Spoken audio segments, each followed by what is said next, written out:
No helmets, no schedules, and no one worried. Yet somehow we survived.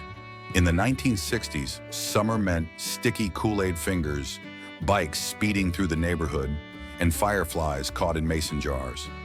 Now these innocent adventures feel reckless, even forbidden. So come with me, and let's drift back to the summers we lived freely when childhood wasn't something you watched. It was something you felt. A heaping scoop of sugar, or sometimes just poured straight from the bag. The pitcher was cloudy, the color neon, and the flavor, almost always cherry or grape. We'd drink it from jelly jars or plastic cups, lips stained red, sitting on the porch with sticky fingers and nothing to do but talk. No nutrition labels, no parental panic, just a summer staple made for a dime. Today it might raise eyebrows, but back then Kool-Aid wasn't a treat, it was a ritual. Our bikes weren't toys, they were freedom. With banana seats, high-rise handlebars, and baseball cards clipped to the spokes, they sounded like motorcycles as we tore through alleys and schoolyards. No helmets, no knee pads, no adult supervision, just scraped knees and the wind in our faces. We rode in packs, racing toward nothing in particular, just happy to be moving. Today, kids need reflectors, permission slips, and sometimes a parent tailing behind. Back then, a bike and a summer day were all you needed to disappear until dinner. After a summer rain, the backyard became our kitchen. We'd gather rain-soaked dirt, pat it into tin pie pans, and decorate each dessert with dandelions, twigs, or a lucky pebble.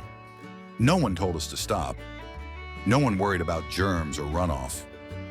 We sat in the grass, elbows deep in mud, convinced we were chefs. Today it might be called unsanitary, or even unsafe. But back then, making mud pies wasn't a warning sign. It was imagination, baked in the sun and served with laughter.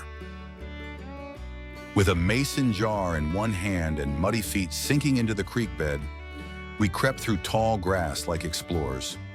Frogs, toads, grasshoppers, anything that moved became our prize. We'd hold them gently, name them, then let them go with the kind of respect only kids can give.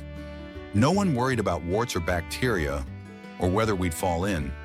Today, that kind of freedom comes with warnings and waivers. But back then, it was just another summer afternoon, and the world was ours to discover. A few boards, old wagon wheels, and a lot of imagination. That's all it took. We hammered together wobbly contraptions in the driveway, proud of every crooked nail. Some had ropes to steer, others didn't steer at all. But we rode them anyway, down the steepest hill we could find. No brakes, no helmets, just pure thrill. Crashes were part of the fun, and bandages were badges of honor. Today, they'd call it reckless. But back then, it was engineering, with a splash of danger and a whole lot of heart. A few coins in your pocket felt like a fortune. We'd walk to the corner store, the screen door slamming behind us, air thick with the smell of bubblegum and newsprint.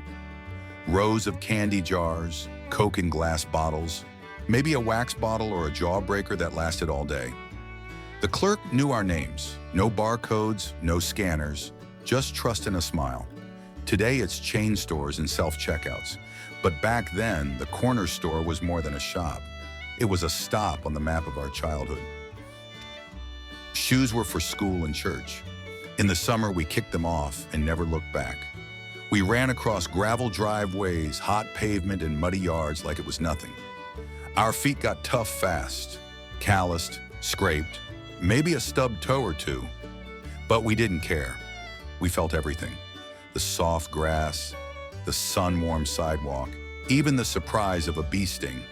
Today it might seem careless, but back then going barefoot wasn't wild or risky. It just meant you were finally free. When the heat hit hard and the pool was too far, or didn't exist, we turned to the garden hose. Sometimes we just ran through it. Other times we'd hook it up to a sprinkler and scream every time it spun our way. The cold water hit like a shock, but we kept coming back for more. The grass got soaked, our clothes stuck to us, and we laughed until we couldn't breathe. No one worried about wasting water or messing up the lawn. Back then, That hose was our water park. Every big backyard tree had one, a tire tied with a thick rope, hanging like an invitation.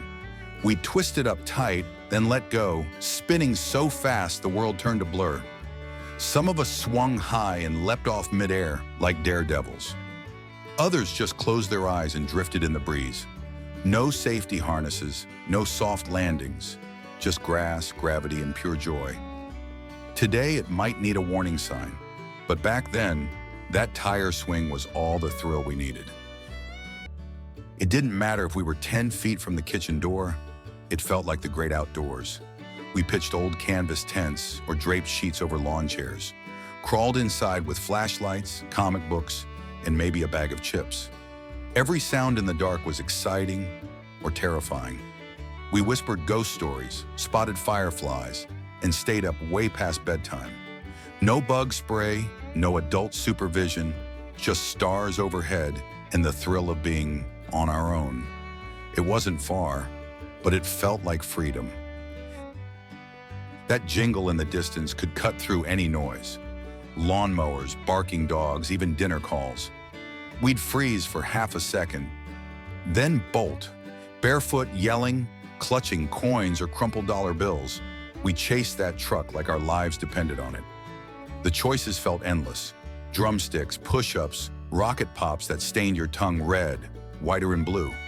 No app, no delivery, just timing and luck. Today it's DoorDash. Back then, it was adrenaline and joy on wheels. And you only had seconds to catch it. Big wedges cut straight from a chilled melon. Juice running down our arms as we leaned over the porch steps to keep the mess off our shirts. We didn't use forks, we didn't use napkins, just sticky fingers and big smiles. The black seeds were part of the fun. We lined them up, spit them as far as we could, and argued over who won. No fancy fruit trays or seedless slices. Back then, watermelon wasn't a side dish. It was an event. We didn't need fancy gear, just a stick, some line, and worms we dug up ourselves. Mornings were spent down by the creek, legs dangling over the edge, bobbers floating like little red promises. We didn't talk much, just watched the water, swatted mosquitoes, and waited. Sometimes we caught something, sometimes we didn't. But it didn't matter. The point wasn't the fish, it was the stillness, the company, the feeling of time slowing down.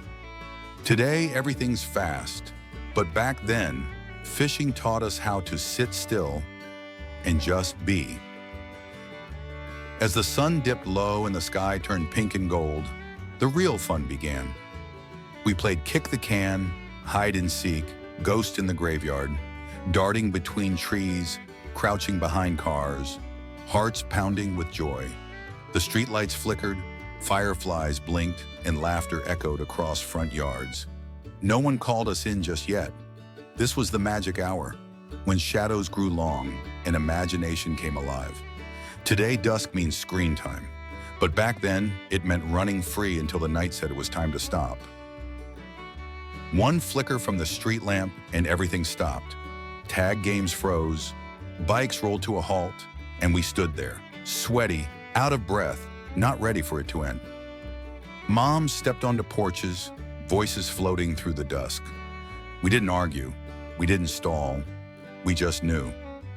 That soft glow wasn't just a light, it was the signal that another perfect summer day was over. Today, curfew comes with texts and GPS. But back then, the streetlight was all it took to call us home. Those summer days may be long gone, but the memories still shine.